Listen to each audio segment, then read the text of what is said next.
But at the end of the day, I'm not better. That's why I went back for a PhD. I ended up getting a second master's because you always do that just in case you don't finish the dissertation.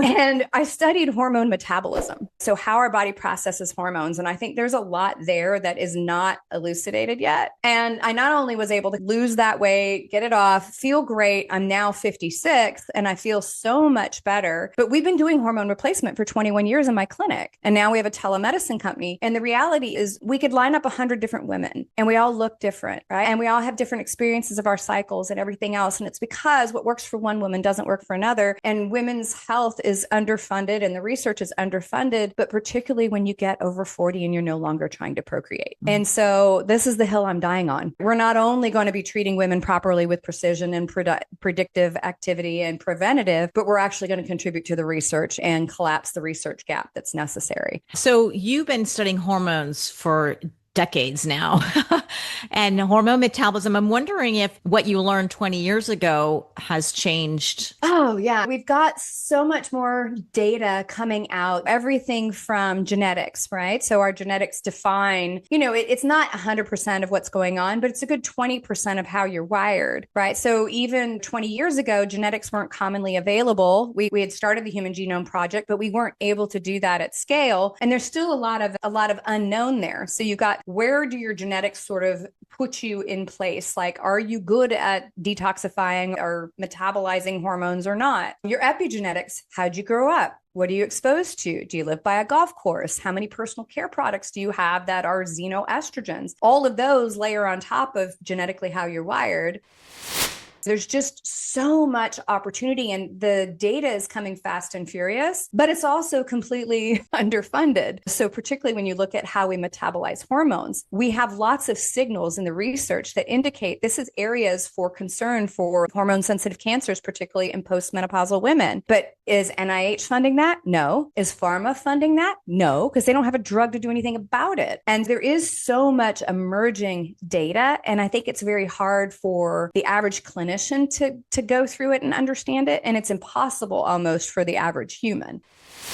Yeah, we definitely are the test, don't guess kind of candidacy. And it's funny because blood's not the best way to check for hormones because hormones have drivers, taxicabs, called sex hormone binding globulins. And when you're looking in blood, you can't tell which hormones are in the cab and which have gotten out, which are free. They do a calculated assessment, but they don't have an exact assessment of how many are free. So if your hormone is bound, it's not there to work. It can't work. But you do want to use blood levels to assess, are we in the ballpark range where the research shows we're going to see improvement? It's the ideal improvement can be in those lower ranges, but are somewhere between 50 and 80, especially for women who might be starting much later in life. But for a woman who's 45, 50, 55, we might see estradiol levels in the 100 to 120, 150-ish range to support all the vasomotor, hot flashes, night sweats, cognitive issues, and all these other things. And so that individualization and the testing must be there.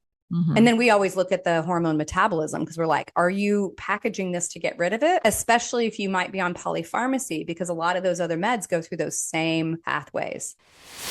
Your labs are normal. Based on what? You mentioned the Miro, and I got one. I never used it because it's evidently more interesting for women in perimenopause, but I still want to try it sitting there. But I love the idea. And I think it just sounds brilliant. So tell us a little bit more how you're using this in your clinic. Yeah. Think of it as almost like a glucose meter. It's about the size of a glucose meter. And basically what you do is every day you pee in a little cup and you have these little strips that you drop into it and then you put it in the device. And what it's picking up is your progesterone, your estrogen levels every day. And so it was originally designed to track and help with fertility because a lot of infertility is a lack of that progesterone peak, right? And so you could see those throughout time. You'd be able to, it also has FSH and LH, which sort of tells you when you ovulate, which can help predict fertility. We do some fertility, but not really. That's not our focus in our physical clinic. But we started using it in the perimenopausal woman that might be early on this transition and she feels like she's all over the place, right? Because if we're checking it throughout the month, we can see what your true fluctuation is right now and help be more targeted about how we we intervene with treatment because sometimes you might be putting progesterone in early because that's the one that declines first. This is how you can determine, it's one of the ways you can determine, do I dose cyclically? Like, do I fluctuate it and only do it the second half of the cycle? Or should I do it continuously because sleep is an issue and it's not fluctuating as wildly? So it helps kind of personalize that recommendation. It's so cool. Yeah, it's so cool. I'm a gadget girl. I've got gadgets all over me, I just like the data. I like to see what's inside without being invasive. And this is like one of those cool things. And remind me why it's not working for women on HRT post-menopause. I mean, you could definitely use it because I would say the vast majority of prescribers will get a woman dialed in that's post-menopausal, right? So your hormones are not fluctuating naturally anymore. And our team looks at, are you at those ranges where we know we're getting the protection to the brain, the heart, the bones, and you feel good, right? Again, because that's different for every woman. And we'll look at blood and then we look at the urine to check the metabolism. Could you use the Miro device? In a lot of cases, they're on a somewhat stable dose. They may not fluctuate dosing at all. In a woman who's perimenopausal, there's a high likelihood we might be rotating progesterone in and out based on the time period of the cycle, which makes it more applicable. There are some practitioners that are very into cyclical dosing in menopausal women, and there are some that even recommend keeping a period. I personally don't think that's necessary, and we don't have data showing that. We don't have research showing that we get advantageous outcomes from making a 65-year-old woman continue to cycle by withdrawing hormones. So I think in those cases, if you were going to cycle hormones, you might use a Miro, but when you're in menopause, if you're on a stable dose, you're not going to see a lot of variety. I cycle my progesterone in and out. And so I guess all I would see is it's high and it's gone. It's high and then it's gone. But this is why I still want to test just to see. I'm expecting this. So let's see. Now I'm wondering if it would help a woman who is maybe not absorbing the estrogen. So I tried changing to a patch and I was like feeling hot at night. I was like, oh, I don't think this patch is working for me. So then it would have been, I should have pulled that thing out and said, let's see what it says, because I eventually took a blood test and it was too low. Like I just wasn't absorbing it. So I would wonder if the Miro could have helped me detect that. And totally in real time. In case people don't know, what is DEXA? What is REMS? What are they talking about?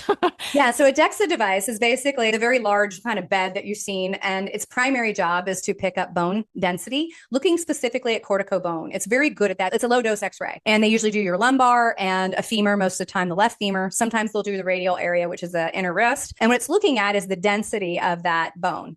And so it's an okay measure, but it doesn't necessarily tell you all the story. When you look at the REMS, or it's called an echo light, what it's picking up, because it's using sonography technology, which goes all the way through the bone, it picks up trabecular bone, which is the inside. And here's how the visual I like to tell people is, imagine you have a house that's brick and mortar. The outside of the bone, the corticobone, is the stucco you put on the outside. DEXA is very good at picking that up. REMS is picking up the structural integrity of the inside. What does the bone and the mortar look like? And that can be more indicative of the strength of the bone, particularly tensile strength. A really dense bone that does not have tensile strength, that can't flex a little bit, is a fragile bone. And so when you look at REMS, that's telling you more about the internal structure of that bone and its health. And that actually moves faster than corticobone, So we like to look at both because we want to understand it. I'll give my reason why. I've had DEXA. We've had it in the office. So it took me 20 years. I was out of osteopenia zone. Everything was good. I got my REMS for the first time like 2.5 years ago. And I get on there and it tells me my trabecular bone is not great. It's just slightly osteopenic. If I had never seen that, I would have assumed I was out of the gray area because the DEXA said, hey, your exterior bone looks fabulous. Yeah. So they tell you different things, but they're advantageous to understand. I am so glad you know what the REM scan is. There are very few people who do. And I'm like, why am I know about this?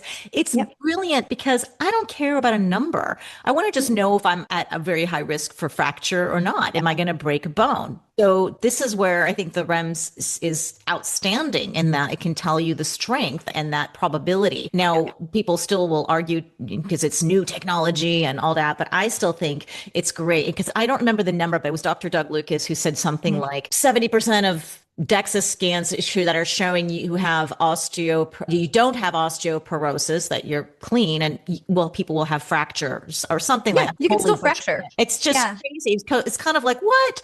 And you hear so many people whose parents have had a DEXA and they're taking medication and they're in the green and they're not osteoporosis anymore. And then they fall and break a bone.